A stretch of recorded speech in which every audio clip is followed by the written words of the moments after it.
Yo, what is up, guys? It's your girl Bex, and welcome back to the race rundown post Hungarian Grand Prix. If you're new here, my name is Bex, this is the race rundown, and this is a happy little corner of the internet where we like to talk about all things F1. If you could follow me on here, wherever you're listening, if you can follow me on socials, that would be fantastic. I won't keep you all too long, and let's get straight into it. Lando Norris loses 2 places in lap 1, as always. I say as always because he has a habit, bless him, of repeatedly bottling the beginning of a race start. Flying start for Alonso. Lap 3, Lando passes Alonso. Max passes Stroll in this lap as well. Norris behind George on lap 4. Lap 5, Bortoletto noted for a false start as he was smashing it in 6th. At this point, we all thought, well, it's a bit too good to be true then, isn't it? Turns out, actually, he got cleared of that. The stewards did not actually give him a penalty for that. So, Hülkenberg was also noted for a false start. This made me think that maybe they got the wrong Sauber and put through the wrong Sauber on the screen, telling us that there was different penalties. I feel like maybe they didn't mean to put Bortoletto, but they did. I don't know. Anyway, Hülkenberg got noted for a false start, which he was later given a 5-second penalty for. Lando fastest lap on lap 7, 5-second penalty for Hülkenberg for a false start, as we just said. Lap 11/12, Charles starts to complain about the power unit and the car in general. Lord knows what was going on with that Ferrari this weekend. Lap 13, Lando with DRS on Russell around the outside. Hamilton at this point is still behind Antonelli. Little bit awkward. We'll get into how I feel about Hamilton this week in a little while. And before you guys think I'm going to roast him, I'm only going to roast him a little bit. Moving on. Lap 14, Colapinto is in the pits for new tyres. Alonso's holding everyone up yet again. The Alonso train was working fantabulously this weekend. McLaren was, I've got here, McLaren not made for dirty air, question mark. I believe this was to do with Russell and Lando fighting each other for a really long amount of time. Lando giving sass over the team radio on lap 16, basically discussing pit strategy, telling them to let him drive, that kind of thing. Lap 17, Oscar then gets told to push. This, I think, was the beginning of the end for the McLaren pit strategy for Oscar's team. I think him being told to push so early on ended up giving Lando and his pit crew the opportunity to do a one-stopper, which ultimately, spoiler alert, led him to winning the race. So lap 25, Lando's still going, everyone else is pitted. It was a little bit of a fake it strategy from the McLaren boys this weekend. Boys and girls, there might be some girls. Either way, there was a little bit of false radio work this weekend, a little bit of tricking everyone into thinking that they were going to pit. So Lando stays out. Hadjar gets done by some gravel on his hand, causing him a little bit of pain. He was moaning over the radio, and this has happened to all the best people. Lap 26, Lando still hasn't pitted. Lap 27, Hamilton is washed, is what I have written here. Not a great weekend for him overall. Lap 28, Lando wants to go for a one-stopper. This was where I think it ultimately won him the race. At the end of the day, the man smashed it this weekend. He drove a better race than Oscar did. A lot of people will agree. A lot of people will also disagree. Max forces Hamilton off on lap 30. Now, looking back on this, these are my notes from the heat of the moment. Looking back on this, I agree with what the steward said. I feel like there wasn't any forceful pushing going on.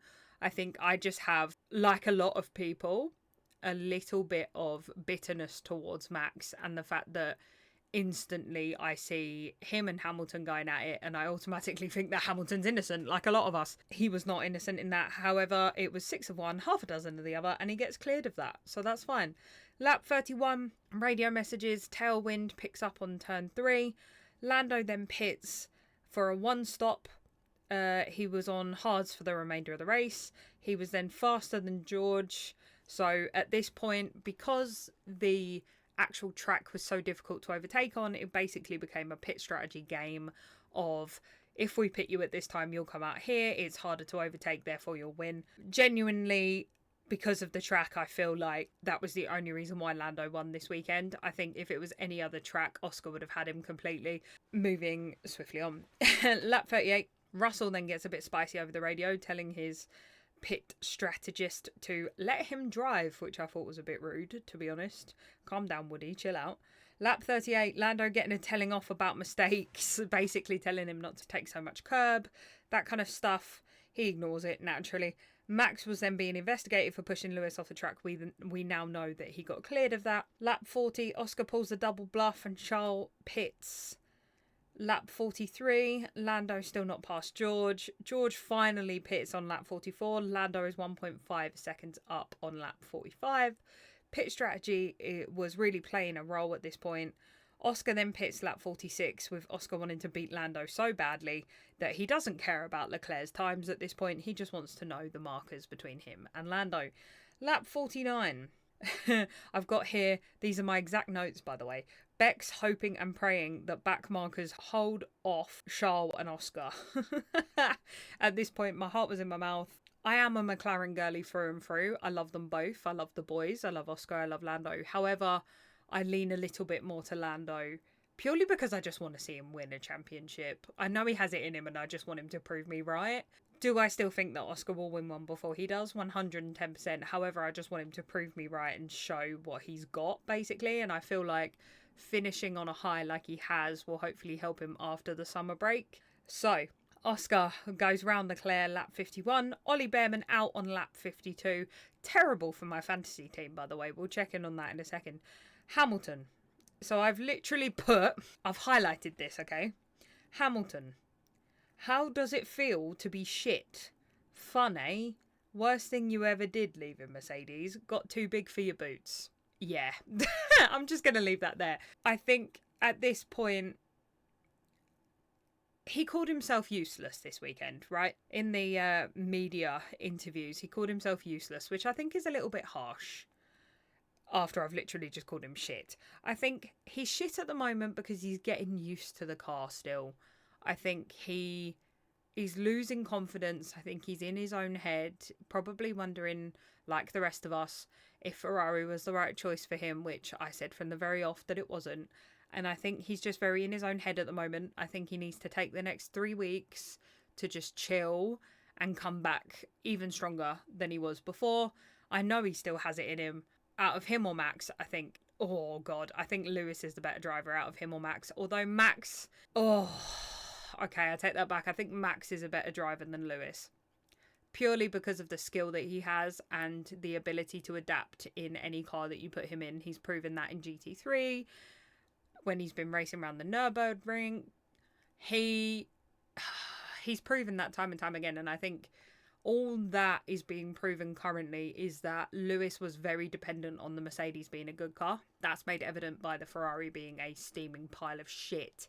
And him also being a steaming pile of shit. Because I don't understand how you can put the Ferrari on pole in a track that is all about maintaining track position, because you can virtually not even overtake on this track, and yet you still fuck it and come fourth. I don't get it. All of my friends that are Ferrari fans, I'm like, honestly, are you okay? Do you need some antidepressants? I've got some. Lando loses a whole second to Oscar just from going through the back markers, as always. Little drops of rain possible on lap 13. This then comes over the radio. Lap 57 and 58, Hülkenberg and Tsunoda under investigation for a collision, I believe. Lap 58, 3.7 seconds between Oscar and Lando. I am literally heart in mouth having a panic attack at this point. You can tell because my notes become more scribbly. Charles moved under braking and he is angry in all capitals. He kind of fucked his own race at that point. Got himself a penalty, ended up in fourth. If he'd have just driven with a clearer head and not taken it out on George, I think he would have got third at least, which for Ferrari is good, especially from where they were, you know, to still get a podium, even though the car was basically fooked from what he was saying. Still being able to maintain a third would have been fantastic for the team overall, but I think he just lost his head a little bit. Traffic at this point, I've got literally traffic is going to ruin Lando's race. Turns out it didn't, so I was wrong for once. Wow.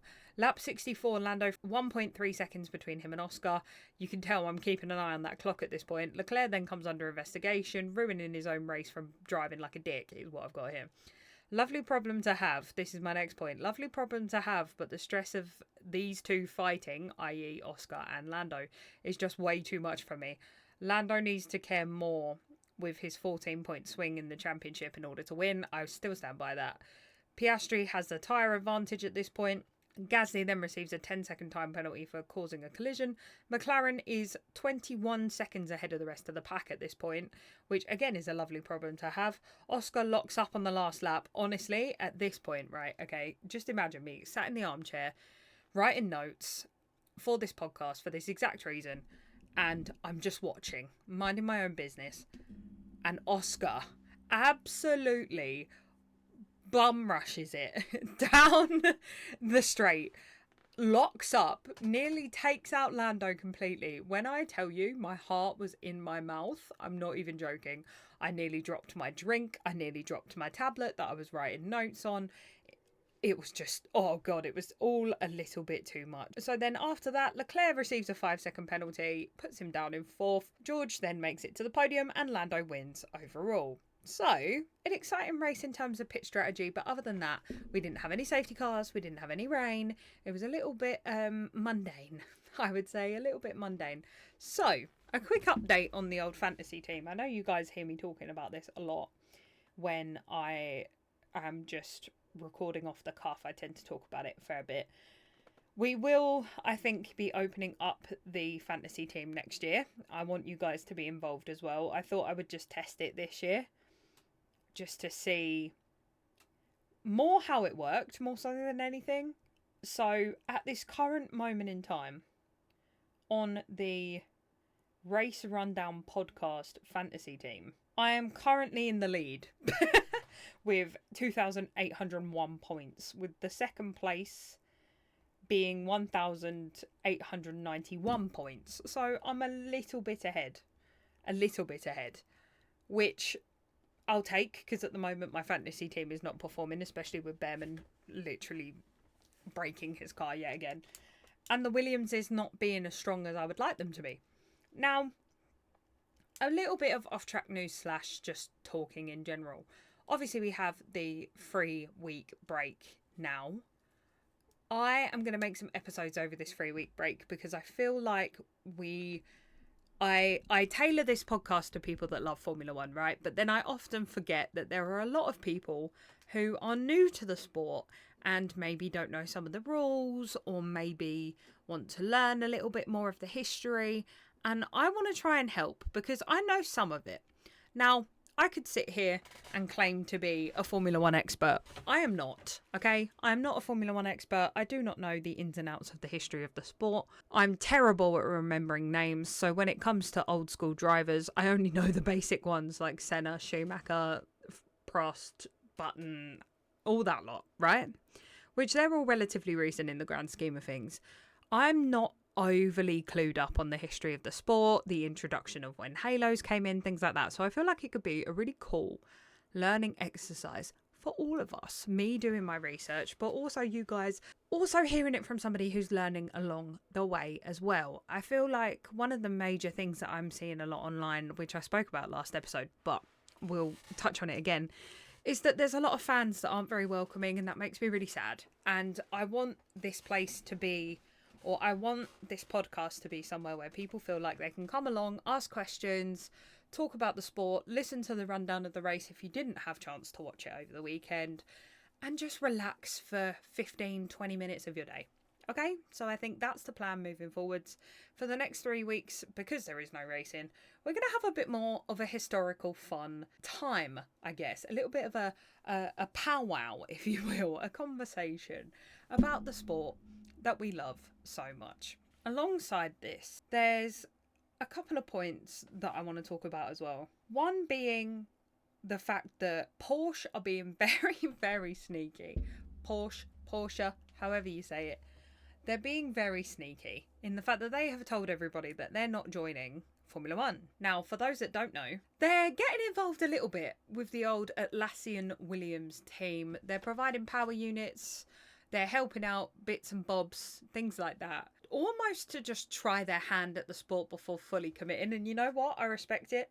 I think it's the easiest way to do it without any form of commitment. And I think it's smart, to be fair. I think what James is doing with the team is just allowing them to experiment at the moment. I think they know they don't have a competitive car this year, although they are doing really well. But I think James knows that they don't have a competitive car for this year, but he also knows that next year's car, with all the regulations and everything, it could be a banger next year. I'm just saying, I would absolutely love nothing more than to see Williams up on podiums again. It's been a long time coming, and I think we need it. Next year, I'm also excited for Cadillac. I think everybody is, to be honest. I'm still wondering who their drivers are going to be. I know that there was a leak of Bottas and Perez. I'm not buying it, to be honest. I'll believe it when I see it kind of situation. That's kind of where I'm at with it at the moment. I would love that, but at the same time, I think Bottas is a definite at this point because he's been teasing it a lot, almost telling everyone without telling everyone. So I think Bottas is a definite at this point, but I'm not sure that Checo is the right choice. And that's not just me hating on Checo. But then I just don't think he would be a strong pairing alongside Bottas, to be honest. And that's just my opinion. I think Bottas was the better second driver as well. I think he did more for Lewis than Perez ever did for Max. But that's coming up in my unpopular opinions on TikTok. I'm also trying to post more on TikTok as well. I'm trying to be a bit more active on my socials. I'm trying to build this community. I find it really hard because I'm quite a private person in my everyday life. I don't post on social media a lot. I don't really go out of my way to remember to keep people updated. So naturally, that becomes quite difficult when you're trying to build an audience.